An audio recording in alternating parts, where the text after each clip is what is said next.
Hi, everybody. My name is Julia King-Cohn. This is my second semester in the program, third class, and I will be arguing in favor of the ethics code banning gift giving. Hey, everyone. I'm Matt Stam. I started Ball State in the spring of 2017, and I'll also be arguing on the con side of gift giving. Hello, my name is Chris Koenig. This is my third semester at Ball State, and I will be arguing in favor of gift giving. Hi, I'm Paige Olson. This is my fourth semester at Ball State, and I will also be arguing in favor of gift giving. Hi, my name is Jessica Hudson, and this is my third semester at Ball State, and I will also be arguing in favor of gift giving. All right, let's get started. In their May 2015 newsletter, the Board of Certified Behavior Analysts provided insight to their reasoning in adding a new element to the Code of Ethics. There's a ban against giving and receiving gifts. Beginning on January 1st, 2016, they announced element 1.06D would be added to the code. And that was going to read as followed. Behavior analysts do not accept any gifts from or give any gifts to clients because this constitutes a multiple relationship. So this addition to the code can create a lot of conflict for behavior analysts. While it might seem reasonable, in practice it creates a lot of tension between professionals and their clients, which has the potential to damage rapport. First, gifts are a token of appreciation, and clients and their families should be allowed to show gratitude for services rendered by their therapists in whichever way they choose. For some, not being able to express their appreciation is considered to be very rude, and by giving a small gift, it is important to realize it is the gift giver's way of saying thank you and not an attempt to gain more attention from the behavior analyst.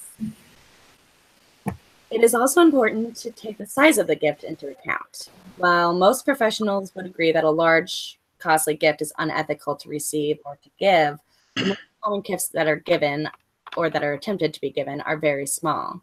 For example, when a client's mother brings food to a team meeting, or when a client offers some coffee they just brewed, or they have a $5 gift certificate that they don't plan on using. Gift giving is often motivated by seasons or special occasions. For example, Christmas, Hanukkah, Valentine's Day, or the termination of services.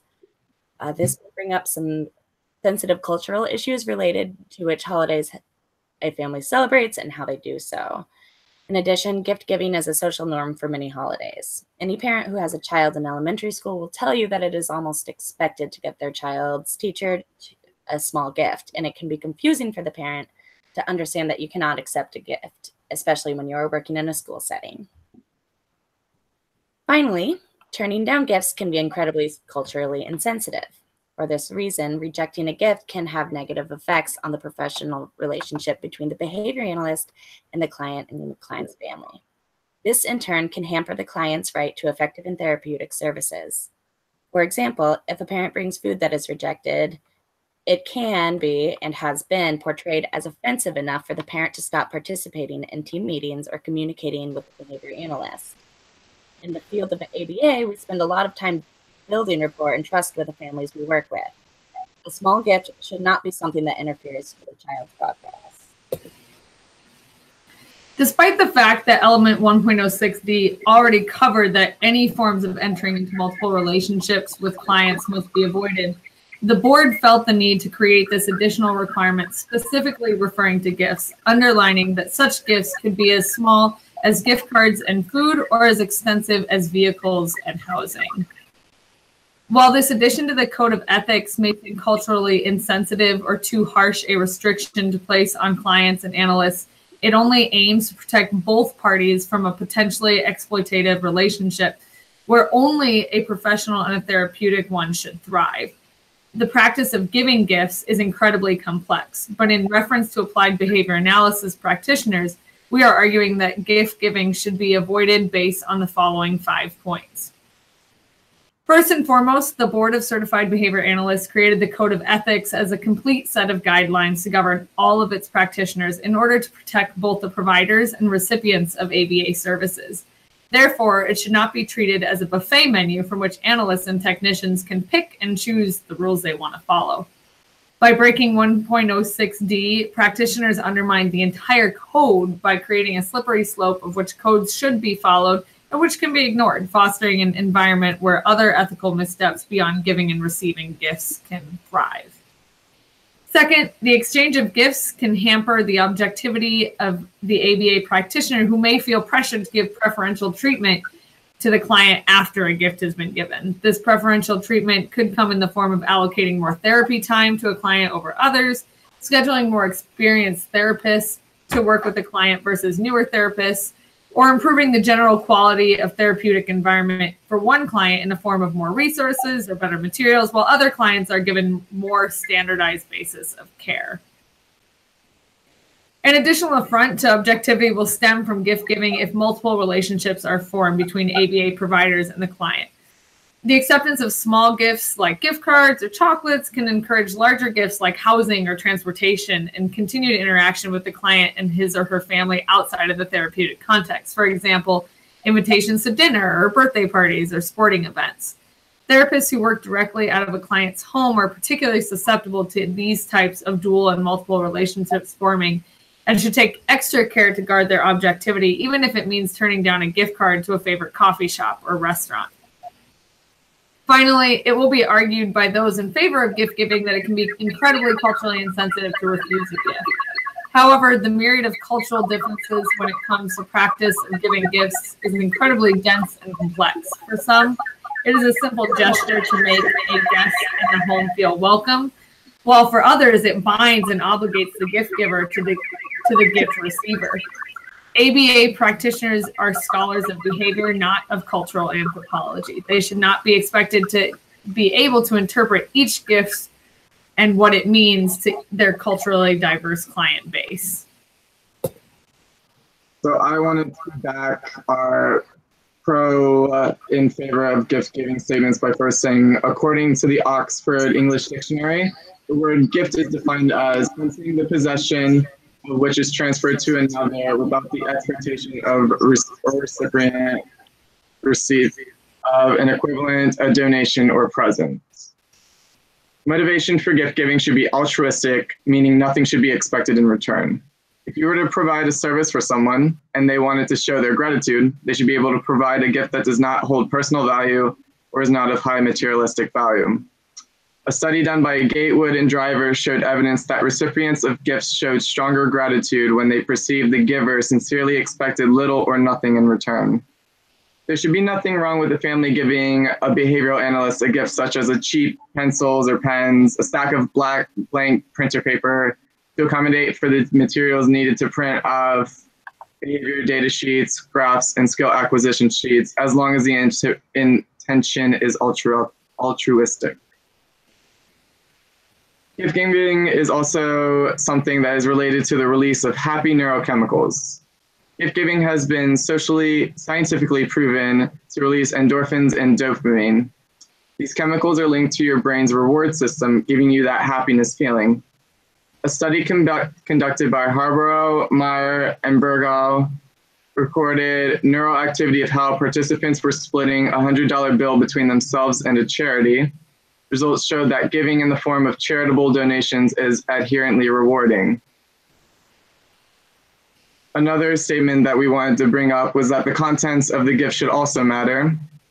Gifts should not hold too much personal value to the giver or have a high materialistic value. Previous research by Blake and Early shows that patients' attitudes about pharmaceutical companies giving gifts to physicians. The study shows that drug samples, medical books, and ballpoint pens were the gifts that received the most approval, whereas gifts that received the least amount of approval were dinner, baby formula, and cocktail parties. I would agree that these high-value gifts would be inappropriate and would lead to a multiple relationship where there's obligation tied to it, but small gifts with no motive or of little to no value should be seen as harmless and acceptable. All right, I'm gonna defend the cons. So Wallow, Kuhn, Baker, and Large, mutual dependence and gift-giving and exchange relations. This document that gift-giving reinforces a multiple relationship and tends to escalate over time, which argues against accepting any gift, no matter how small, because it tends to increase the gift-giving. In addition to contriving the gift code, gift-giving contributes to multiple relationships which are prohibited. Behavior analysts are not the only professions that struggle with whether or not to accept the client's gift at holidays or in any other context. In the article, Reflections on Gifts in the Therapeutic Setting, the gift from the patient to the therapist, Andrew Solomar wonders why any patient gives a gift. What does it mean to the patient? Does accepting or denying the gift alter the doctor-patient relationship? He describes how problematic it is to determine and understand the meaning of an individual gift, giving exchange. A sense of obligation can be incredibly powerful. Once the gift giving has been established, breaking that cycle can result in someone feeling that they are no longer cared for or liked. In the history and complexities of gift giving by Kristen Grant, there are so many potential entanglements and complexities in trying to adapt gift-giving norms to normal situations. That is far better to avoid gift-giving in any form, which is why the BCBA code requires. The side against behavioral analysts accepting gifts brought up the fact that accepting gifts can lead to multiple relationships. This follows Code 1.06 under the BACB Code of Ethics. The code states that behavioral analysts must seek to resolve any issues that may arise if there is any evidence of a multiple relationship. If this is the case, then behavioral analysts can accept gifts as long as a multiple relationship doesn't occur. When accepting a new client, a behavioral analyst informs parents about the procedures they will be implementing with their child. The behavioral analyst can also include the guidelines the parents must follow, including gift giving. Parents must be informed that they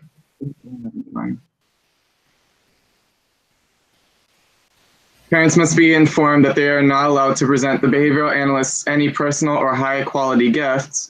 Research has shown that patients of physicians who have received gifts from pharmaceutical companies viewed gifts that were of personal high materialistic value, such as coffee makers and dinner, very unfavorably.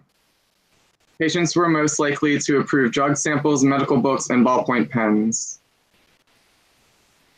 Another point brought up was that if a behavioral analyst decides to accept a gift from a client, then they feel obligated to a client because gift-giving behavior can lead to preferred treatment. Whether a behavioral analyst is receiving a gift or not, there should be no preferred treatment or views towards clients. Gift-giving behavior should be seen as an altruistic trait and that nothing should be expected from the receiver of any gifts. Behavioral analysts should be able to accept materialistic gifts of low value from clients without judgment to that client or to others. Behavioral analysts should never expect gifts from clients, but should be allowed to accept the gratitude a parent or client wants to show for the work of the behavioral analyst by bestowing a gift. Some concerns come to mind if a behavioral analyst is required to deny all gifts from parents and clients. What happens when you have rejected a gift from an emotionally fragile parent or have said no to a client who only wants to give you some colorful stickers? What if this scenario happens with your client that you have been working with on increasing social skills such as sharing, compassion, and perspective? You could be reversing any progress you have made as well as losing the trust of your client. In response to the point that the code is a complete code for behavior analysts and not a buffet table of rules, that the Code of Ethics was written by the board and it leaves much to be desired in terms of specificity in terms of the definitions. Multiple relationships should be better defined as well as what constitutes a gift. Let's say that a family has been with a clinic for 3 years and is now moving out of state. The client has had life-changing breakthroughs that has changed the quality of life for the whole family. So on their last day, they drop off a thank you card with a plate of cookies to the clinic as a small gesture to show their appreciation. Is this common social gesture considered gift giving? How does this automatically constitute a multiple relationship? Part D of Code 1.06. In response to feeling obligated to a client because of a gift can lead to preferential treatment, behavioral analysts are shaped to view situations rather objectively. Saying that a gift can lead to preferential treatment is the same as saying that a client with aggressive behaviors or non-involved behavior by a parent can lead to less preferred treatment. Gift giving, in response to gift giving behavior can lead to multiple relationships, which can be harmful for a client and therapist alike. I'd like to say that multiple relationships should be better defined within the Code of Ethics. If a parent gives a therapist a goodie bag with candy and a scarf for Christmas, but they never speak outside of therapy hours, aside from the occasional changes, does that constitute a multiple relationship? There are certainly ways to give and receive reasonable gifts and still remain professional.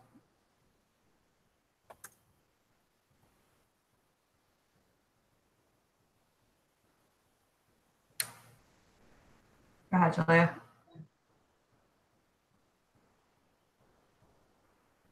Sound, Julia. You're muted.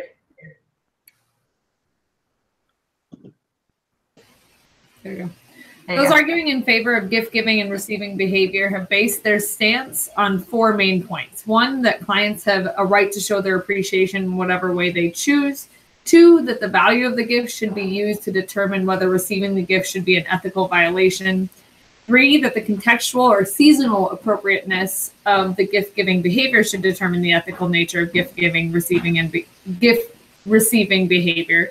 And 4, that denying a gift could be culturally insensitive and damage the relationship between the client and the therapist, ultimately harming the therapeutic environment.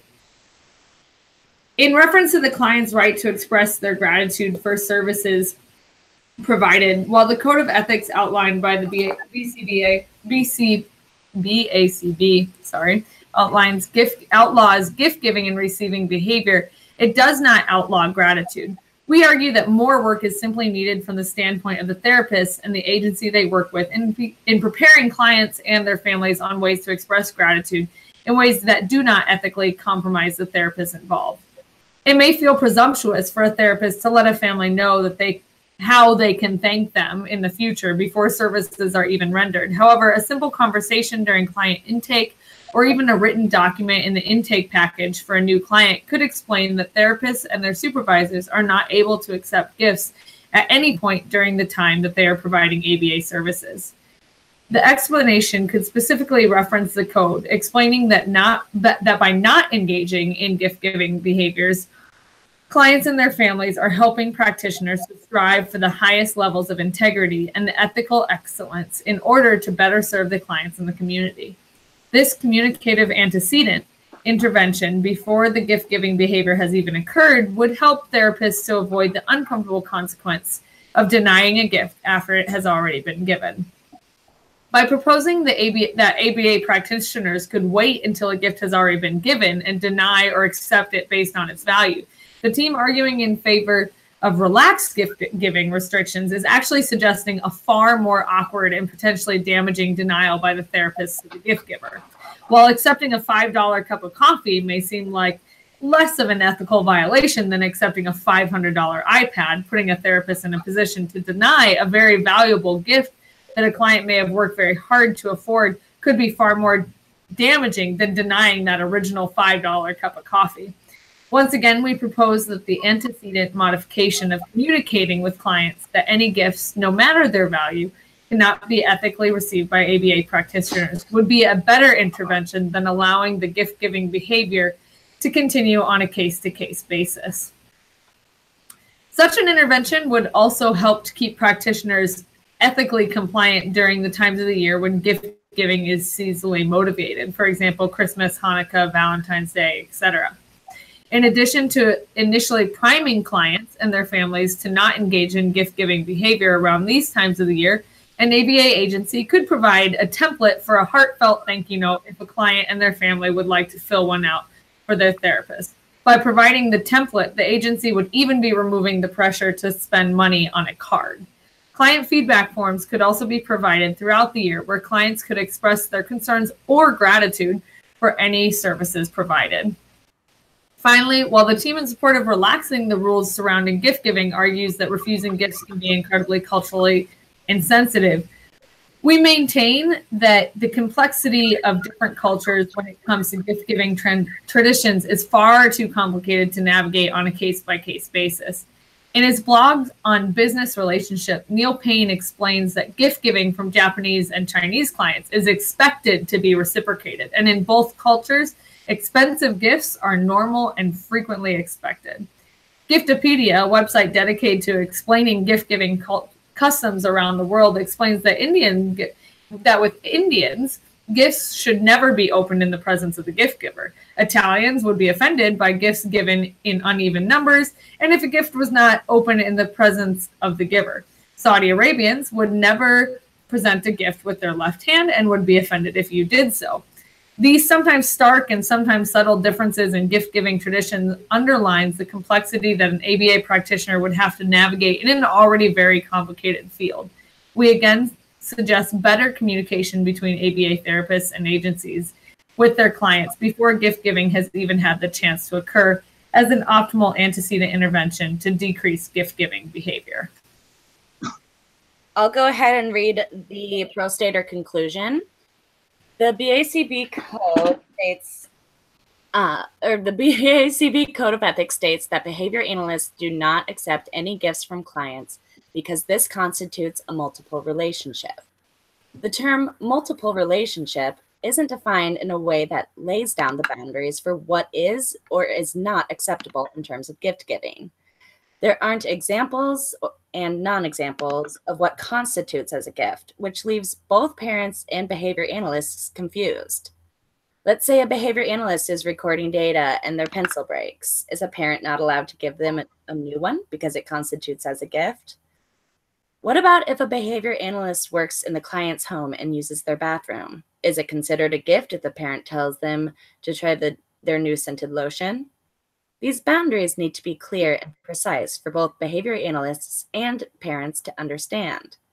One thing that can be stated, though, is that gifts that hold a lot of personal value or gifts of higher material value should not be given. Previous research by Blake and Early of 1995 has shown that patients of doctors view gifts from pharmaceutical companies such as dinner, baby formula, and a cocktail party as inappropriate and should not be accepted by doctors. Gifts such as ballpoint pens, medical books, and drug samples were viewed mostly in favor as appropriate gifts. Gift giving can be heavily motivated around the holiday season, and families should be able to show their appreciation and gratitude for the behavior analysts working with them. Families need to know that gift giving behavior should be seen as altruistic and that nothing should be expected in return.